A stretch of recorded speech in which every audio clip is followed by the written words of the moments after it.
Good evening, folks. Welcome to ENTP 7312 or Entrepreneurship 3B. My name is Carl Ray. I will be your lecturer for this subject. And a special word of welcome to those of you that are entering your last semester of this course. I know for many of you it's been a long and arduous journey, but hang in there. We're close to the end. And it'll all be worth it at that point.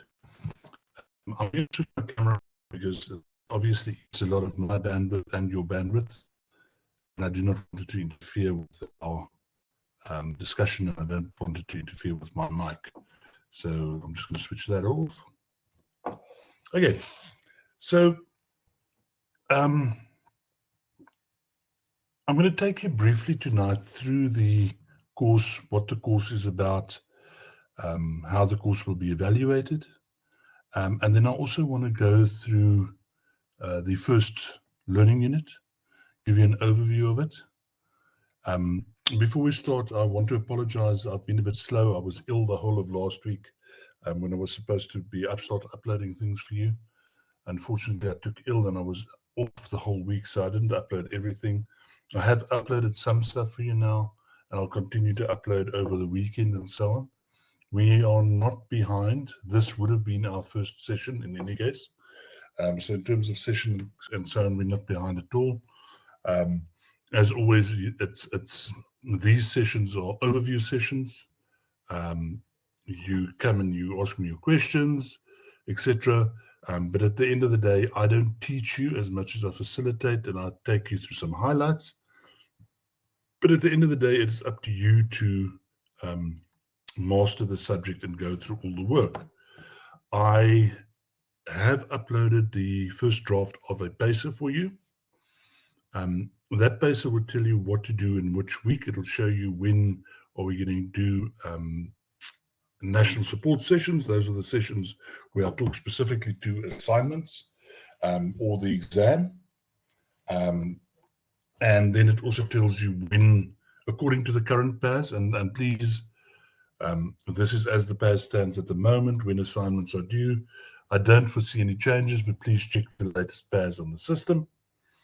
Also keep in mind that once again, we have a sit-down exam, a 2-hour sit-down exam at the end of the semester. I have put up the first ICE task for those of you that are keen and excited to get done with ICE tasks. I will, as I said in my email to you guys, I will be developing a whole host of ICE tasks that have at their core a timed test. The idea with those timed tests are specifically to expose you to writing against time. I suggest that you write those with a pen.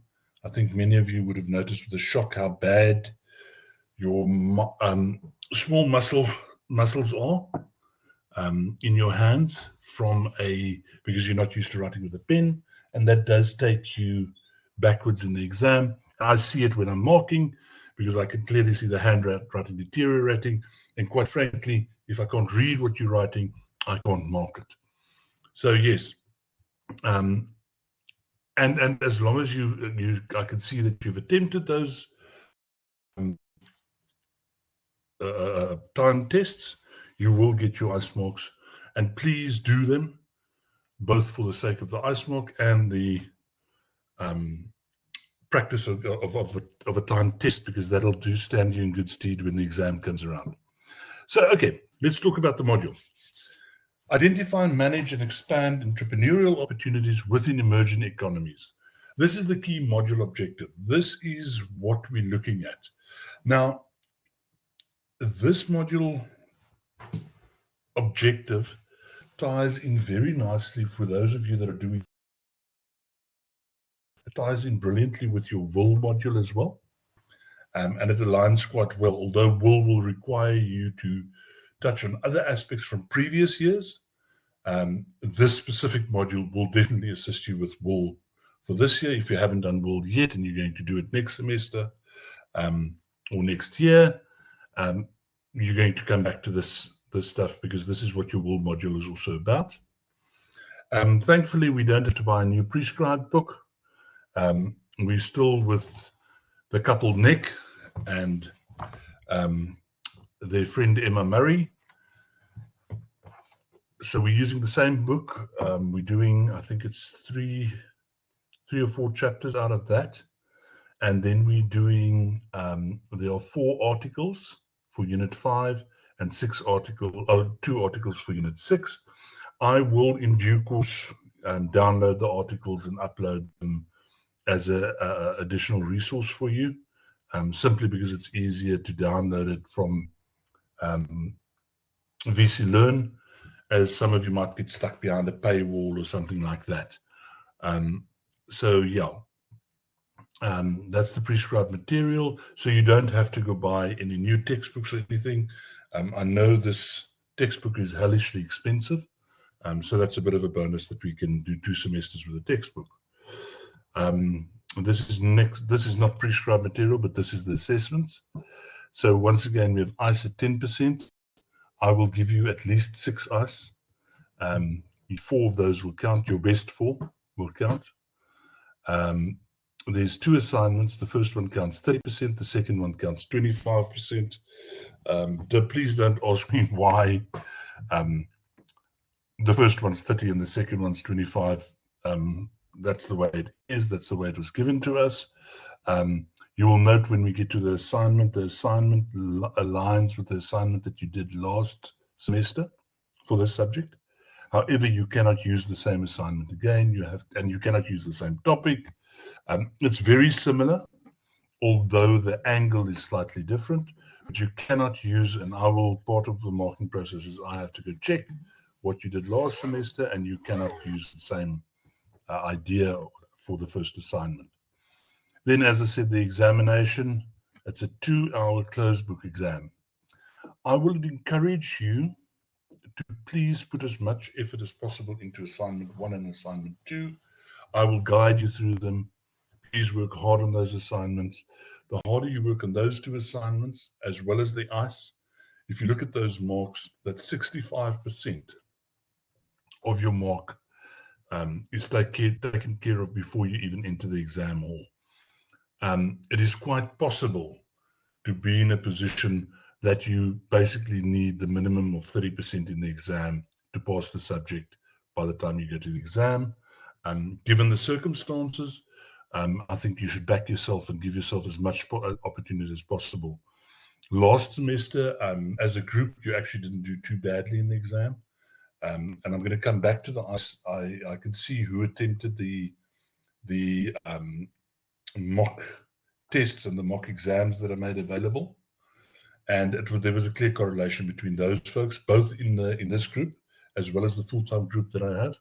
And there was a clear correlation. Those that attempted it, no, I mustn't call it a correlation. I could see that those that attempted it did better in the exam. That doesn't necessarily mean there's a correlation. It simply means that those that attempted it did better. There might be other factors, such as only the really good students attempted it and bad students didn't attempt it. And when I say bad students, I'm not trying to insult you. I'm just saying, students that cannot work as hard because of work or whatever the case may be.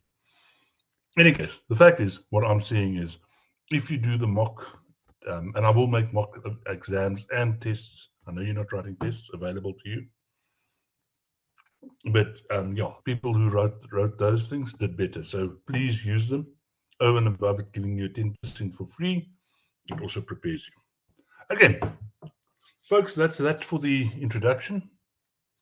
I want to get stuck into Learning Unit 1, which is Chapter 3 in the textbook, entitled Creating and Recognizing New Opportunities.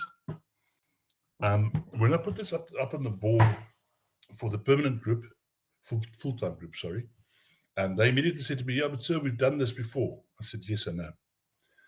Any of these qualifications, you'll find that there's a lot of repetition in it. And we're repeating stuff in the sense that we're doing similar stuff.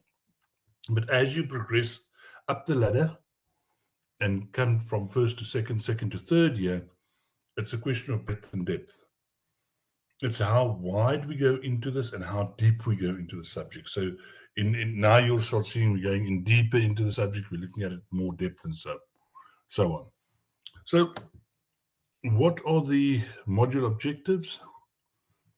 Let's have a quick look at those module objectives. There's your outcomes.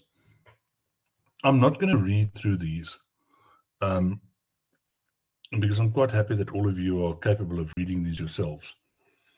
And what you do need to do, however, is that when you are studying, when you're working through the chapter, when you're making notes for yourself, you must have your objectives in front of you. These objectives, or if you want learning outcomes, tell you what do you need to know. So if you're making notes, you need to say, discuss the different strategies for generating new ideas from which opportunities are born. You need to go look in your textbook, and you need to see how are these strategies, what strategies there are for generating these new ideas, and you need to find that in the textbook, and you need to make your notes. If you've got these 5 objectives and you've got them summarized and you understand and you can give examples, and guys, please don't study examples. As you're studying, never write an example down. As you're studying, think of an example. You guys are out there in the wide world of work. You can come up with examples, and it's simple. If you keep practicing to come up with examples, you're going to come up with creative examples in the exams, and that's going to increase your mark. You can accept that at this stage, all your subjects are going to ask you for examples, and you need to give original examples. There's no sense at all in studying an example from a textbook. You need to use your own examples. So, okay. So let's have a look at what the contents of the module is. I've mentioned this before. I mentioned it again. I'm not going through everything. That's not my role. My role is to give you a highlights package. If there's questions, please feel free to stop me. I'm happy to answer questions. I'm also happy for you to email me questions if you don't want to speak in class. Happy to deal with it. But please understand, I am not teaching the subject. I'm giving you an overview of the subject in these sessions. And it's up to you to go through the details. So, an opportunity. There's 3 things that characterize an opportunity. It needs to have economic value. It needs to have a novelty or newness, and there needs to be a perceived desirability. We will look at the value thing now, but novelty or newness, it's something that is not been done before, or it's something that you're doing in a different way. And it needs to be perceived, you need to perceive it as desirable. You need to be able to show that there's people out there that want this. People that think, wow, I like the way that this new cell phone functions. The fact that I can take the cell phone, I can open it up and the screen size is double. Wow, I want that. And that's what we're talking about when we talk about perceived desirability. I want to go into the value a little bit more, because there's different forms of value that we can see. So this idea of generating value or economic or monetary value is not the only way that we need to look at value. Value is economic, definitely. If you've got an idea and you're not really going to make money out of it, yeah, you've got to ask the question, why am I then pursuing it? But there's also the social and the environmental value. And social value has to do with can we improve what is happening out in the big world? Is there a way that this is going to contribute to our world and how people live in this world and how people survive in this world? Remember, we looked at that last semester, as well as the environmental value. How is what I'm doing going to improve the environment, reduce pollution, and if not reduce, even reverse pollution, even better? So we need to look at those 3 things and see value when we talk about value, not only as a monetary thing, but both monetary, social, and environmental, if you want to look at the triple bottom.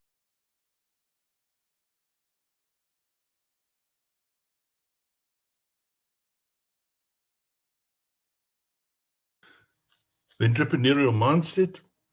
So there's 4 dimensions of ideas. Now, I want to stand still at this 4 thing.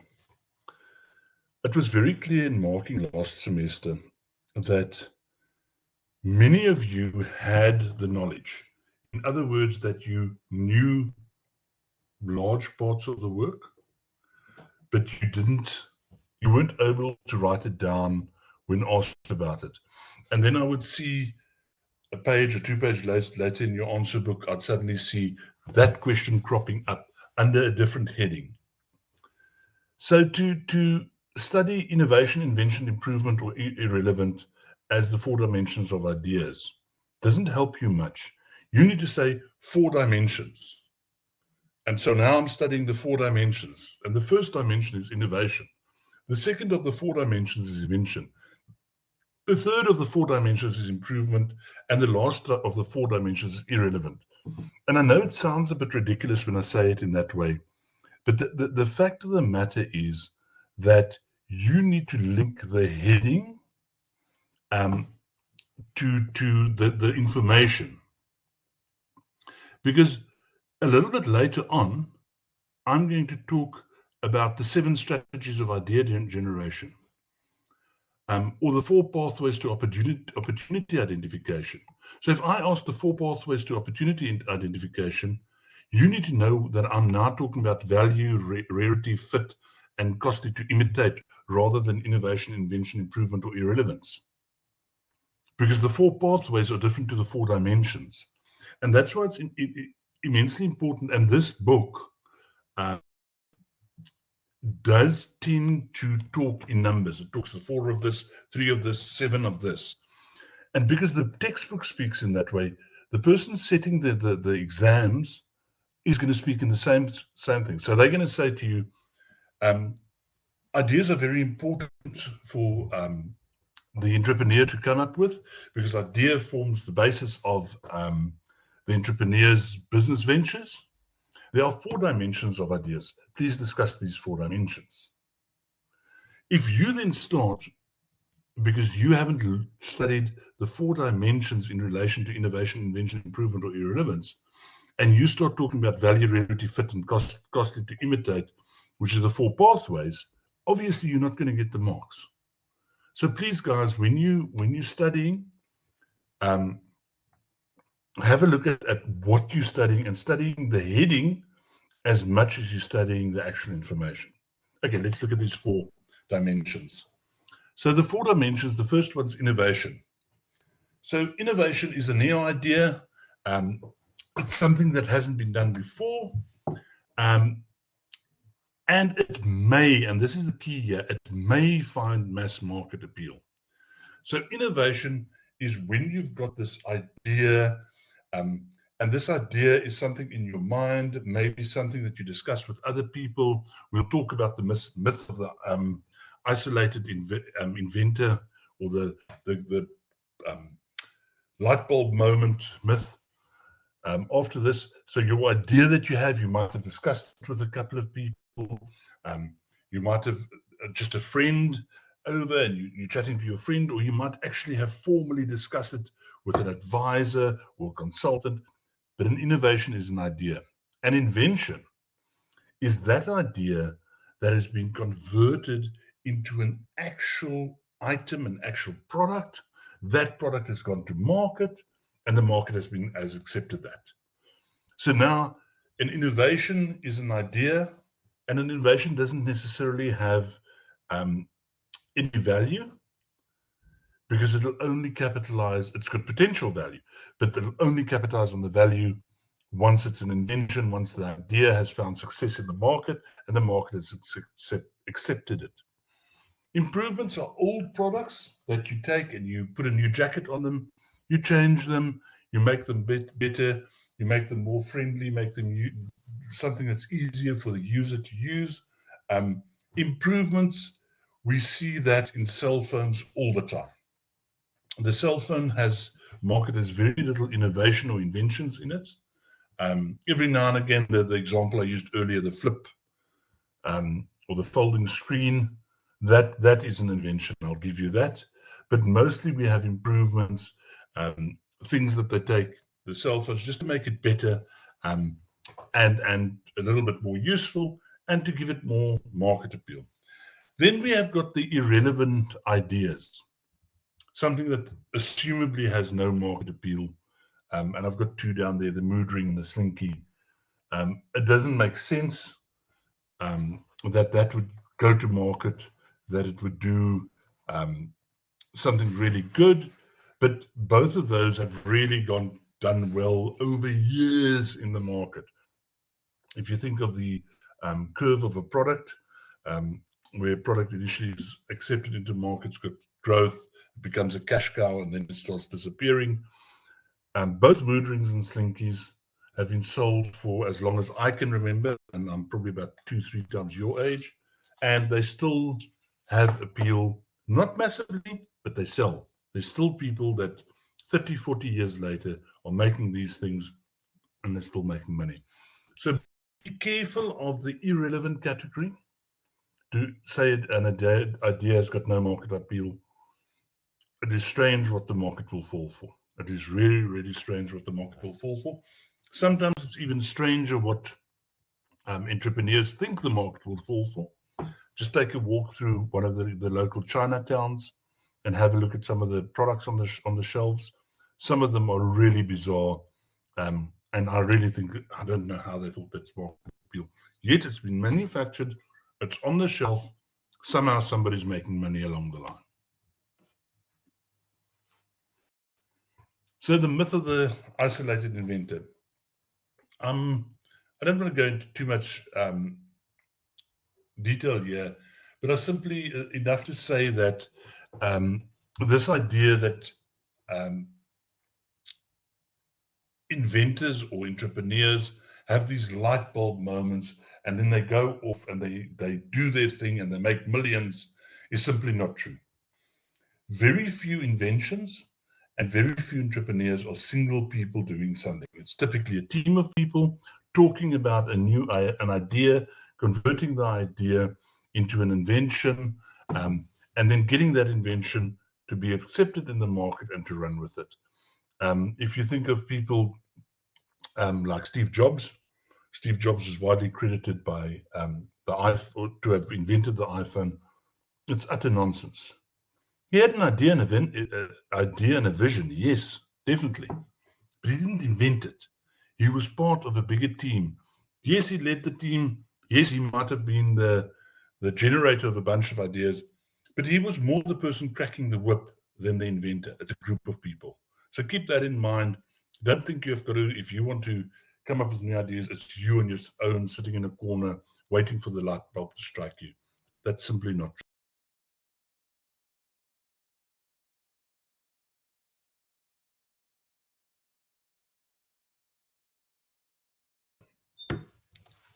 Here we go, 7 strategies for idea generation. This is one of the questions I see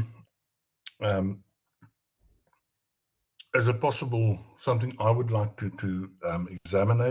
It's difficult for me. I'm not sitting the exams, obviously, but this is something that's, when I see something like 7 strategies, I think for myself, okay, so how can I ask this? I can say analytical strategies, search strategies, and imagination-based strategies are 3 of the 7 strategies of idea generation. Discuss the other 4. I can give you a case study and I say identify which of the 7 strategies or the strategies for idea generation was used in this case. Explain that strategy comprehensively and give examples from the case study to show that it is that specific strategy. I can ask you to discuss any 4. I can ask you to discuss all 7 with examples. And something else that I see a lot of you still struggling with is to understand the marks.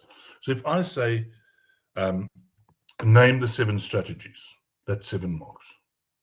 Name and discuss, that's 14 marks. Name, discuss, and give examples, that's a 21 mark question. Same question, I'm just asking a little bit more details and so on around that. Okay, I'm going to run through these quickly. These are in your textbook, page, 62 onward. And much longer explanations then what I'm going to give you, but I'll give you the basics. Analytical strategy is simply thinking about ideas, how products that are there can be improved, how they can be made better, how they can be given more market and more mass appeal. Search strategies is where we don't have a product as such, but we're searching for an idea. We're searching about things that we have experienced previously, and things that, because we understand them and experience them, function in a certain manner, that we can maybe come up with a strategy there to come up with a better idea of how to make this work better. Imagination-based strategies is where you start thinking and you simply let your imagination float, and you sort of say anything's possible. If we want to make a flying carpet, we can make a flying carpet, and start coming up with ideas, and then say, how do we make this carpet fly? What do we do to make a carpet fly? And believing that anything is possible. So this is thinking completely out of the box, and coming up with ideas that others would think, when they simply listen to them or they hear what the idea is, they think, no, that's not possible. But it's an imagination-based one. That's something you're trying to do, and come up with something really, really creative. Habit-breaking ones are techniques that help get our minds out of the rut that they're in. The way that we're doing things, we're doing things in a very specific manner. We believe that is the manner that it should be done, and coming up with a completely different idea of doing something. I'll give you an example of that. In motor cars, those of you that know motor cars, if you service a motor car, you take it into the garage, you drop your car off this morning, and typically they're going to do three things. They're going to change the plugs, they're going to change the oil, the spark plugs, they're going to change the oil, and they're going to change some filters. That's what they're going to do to your car. It takes the whole day to do.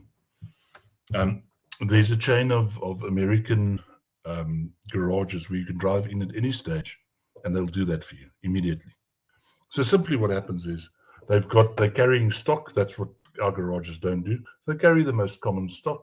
You pull your car in, they put a pump on it and pump the oil out and pump the new oil in. While they're doing that, they're taking the spark plugs out, putting the new spark plugs in, pulling the filters off, put the new filters in, and bang. Half an hour later, you drive off with your car and you've had a service. Is it a complete service? No, it's not. Will it help your car? Will your car last a hell of a lot longer? Yes.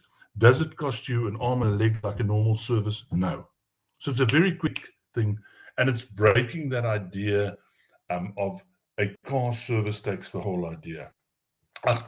Takes the whole idea. Takes the whole day. It's this concept of doing things differently. Relation-seeking strategies. This is where we take things that we don't always link together, and we make linkages between them, and we look for things that are not associated with each other normally, and we try to associate them and see, is there something there? Is there something that crops up from those relationships when we start linking things together, where we can actually find a linkage that we can say, hey, here we go, this is a great idea. Let's run this. Where are we going with this? Development strategies is where we have we come up with ideas how to modify existing ideas, how to take our current products and to make our current products different, to allow our current products to be more functional. If you take something like earphones, earphones came out there with these big bulky things, and people thought about that, and they changed earphones into things that could fold up, and sometimes rather small fold up, and from there we went to pods. So, and that's an evolution of developing a existing idea, but just modifying it and making it better, and easier to use. And then lastly, we've got the interpersonal strategies. And interpersonal strategies actually cut across the other seven, because you can use all of these and then use an interpersonal strategy on all of these. And interpersonal is simply where we work as a group and we bounce ideas off each other, and we take one person's ideas, we expand this idea by increasing it, by getting better and more ideas into it. Okay, I want to move on. The 4 pathways to opportunity identification. So on this slide now, once again, this is one of those things that the textbook does. He has 4 pathways, but firstly, what are favorable opportunities? Now, be careful here. Here they talk about favorable opportunities. Remember where we started, we were also talking about very similar thing. But favorable opportunities are valuable opportunities, rare opportunities, a fit, and costly to imitate. Those are the 4 things that make opportunities favorable. You need to understand that these four things that make them favorable opportunities are different to the 4 pathways. So valuability, rarity, fitness, and costly to imitate are things that make an opportunity a good opportunity, and you're going to judge the 4 pathways, things that come up through the 4 pathways, against the favorability of it. And I'm just going to touch on 2 of these issues here. Fitness, you would have learned about inside out, outside in. Fitness is inside out. So in other words, what skills do we have inside our company that we can bring to bear on a problem that's outside? How do we use our current skills to bring a product out? Our knowledge, our skills, our expertise to design a product that we can make. And then the second is costly to imitate, and those are just simply barriers to entry. When you can make a product or do a product that others can easily understand what the product is, but it's very expensive to imitate that product. You've got a barrier to entry. People can't take your idea. Okay, let's move on. Let's look at the 4 pathways. So the first pathway is find. This is the least complicated. And this assumes that there are opportunities out there for the entrepreneur that the entrepreneur is not aware of. So you need to go look for those findable ideas and simply find and these things are typically problems that everybody knows about. So I'm going to use a simple one. Everybody knows that when you get out of the shower, the floor gets wet. Everybody knows that whatever carpet, shower mat, whatever you put down there, it's always going to get wet when one person has showered. What can you do to solve that problem? Come up with a solution, action that solution, implement that solution. Bang, you've used the find pathway to identify an opportunity and to seize that opportunity. Search is if the entrepreneur is unsure, they're not exactly sure what do they want to do, where do they go. So they go out and they hunt for opportunities. And typically that'll be within your own experience and what you've done in the past and the things you know about. And within that field of knowledge, so say, for instance, the entrepreneur has got an engineering background, they'll typically look at engineering issues and what they can do in the engineering field to find solutions to be able to then solve their problem. Next up is effectuate. Effectuate is a big word. It simply says take your skills and use them. So look at what you can do. Look at a problem that you can solve with what you can do and go for it and solve the problem. This is something about what do you know, who do you know, and who you are. Using those 3 things, solving a problem and making the world a better place. And then design is the most complex one. This is where we have typically a high value opportunity. And you look at an unmet demand. So there's something that is not being met. In many cases, people don't even know it's not being met. So you've got to actually create an opportunity and design a solution. I always say to people, we never knew that we actually wanted to make coffee with little pods in little machines. We were always happy to put on the filter coffee machine, put some water in the back, push the button, and then wait 20 minutes for the coffee to drip through that. We never knew we wanted pods that we could stick in a machine, push a button, boop, there we go, walk out with a freshly brewed cup of coffee, as good as any coffee shop can give you. We didn't know this until Nestle came out with their machines and they said, okay, guys, this is what you really want to do. You also need to look at alertness, prior knowledge, and pattern recognition as ways that you can use. These are different ways that you can use to identify opportunities. I'm not going to go through that now, but realize that you need to be alert to what's happening in the greater world out there, and you need to use that alertness to bring your prior knowledge and the recognition of patterns to bear on problems. Now, pattern recognition simply is where you understand things and you've got prior knowledge. You see certain things happening in the market and you use your prior knowledge of those patterns to realize, here's something coming up, here I can come with a solution. And then once you've come up with a solution, you've got to do something with that solution. And this is where the ideate model comes into its own. So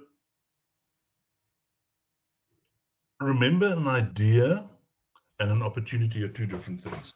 An idea is sort of, yeah, okay, I want to make a better mousetrap. Realizing, changing that idea into an opportunity that can actually be used and be given economic value is a different ballgame. And here we use the ideate model. It's also given, there's from page 70 onwards in your textbook, but table 3.2 gives you a nice summary of it. So it goes through the seven, I think it's 6 or 7 steps, 6 steps of what you have to do. And as a model, it one follows on the other. So firstly, identify. What is it that you see customers wanting to be solved, or where they're spending money, but the true problem isn't being solved? There's products there, but there's still a gap. The product solves maybe a part of the problem, or sometimes very little of the problem, makes the person feel better, but it doesn't solve the problem. If you see a problem like that, you need to figure out what causes that problem. What is the real underlying reason for that? And when you've got these problem-rich, what they talk about in the textbook is a problem-rich environment. When you see these things happening, they're typically happening for a number of reasons. Social demographic change, technological change, political, etc., changes. And now you look at those changes and you see, where amongst these changes can I discover something that I could possibly solve? What can I do there? How can I improve that situation? How can I solve that problem? How can I make the customer say, wow, I want that. I'm going to stick my hand in my pocket. I'm going to pull money out. So once you've got this idea done, you now take your idea and expand it to new application. There's a spelling mistake at my second bullet. I apologize for that. So you expand this idea and you enhance this idea, and you put you bring innovation to bear on there. You make this idea a better idea, a more comprehensive idea. Or if you want to be really boring, just take an existing idea and enhance it. But it's so much more fun to be creative and expand this idea, get new applications, look at different places that we can apply this idea to, look at where we can take this idea, something that we've discovered, for example, in the computer industry, and we're taking it to the motor industry, and then you say, well, this will actually work really well in the kitchen. And you then take that idea into the kitchen. Anticipate what's going to come. Understand that our reality today is not the same as yesterday and won't be the same as tomorrow. So look at what the future holds, where the if you simply think about and this is getting as bad as COVID, but if you simply think about where AI is going and how quickly AI has moved forward, we need to anticipate what's that going to do and how's that going to change what you are doing and what product you have on the table, and how can you then enhance what you are doing to make everybody's life better. The last two parts of the ideate model is to target and evaluate. So firstly, define and understand who your target market is, and how are you going to bring your idea to bear target market. What is going to make that target market excited? What is going to make that target market say, wow, I want to buy this? And once you get people buying it, how are you going to keep them buying it? And the only way that you're going to find out that is the early adopters. Remember those graphs that we did with who adopts a product at which stage of development? Those early adopters, those first 2% that buy your product, you want to speak to them. You want to ask them why you're buying the product. What is this product doing for you? And you might then want to go back to your enhance phase to see how you can expand this application, to see how you can put more innovative twists on this to even improve it more. And then lastly, and this is part of speaking to the early adopters, that 2%, does the solution solve the problem? Evaluate your product. See, is there enough a target market out there for you to make money? And determine, is this something you want to do? Can you do this? Your founding team, have they got the ability to really run with this product? Or is this a product that's going to hurt you? It's going to take a lot of time, a lot of effort, and you're already hating this. If that's the case and it's a good product, sell it. Sell the rights to the product. Get somebody else to do it. Pocket the money, go find something else you'd rather want to do. But if you're interested in it and you and your founding team members know there's a big enough target market that you're able to service, you want to go with this product. Then you want to launch this product. You want to stick with it. This is the product that might put your firm on the map. Guys, that's all I have for you tonight. Any questions, anything you want to say, anything you want to ask, any comments you want to make, please let me know. Those of you that are not here, please email me. On the first slide, you'll see my email address. The guys that are here, any questions? Or you covered? Or you happy?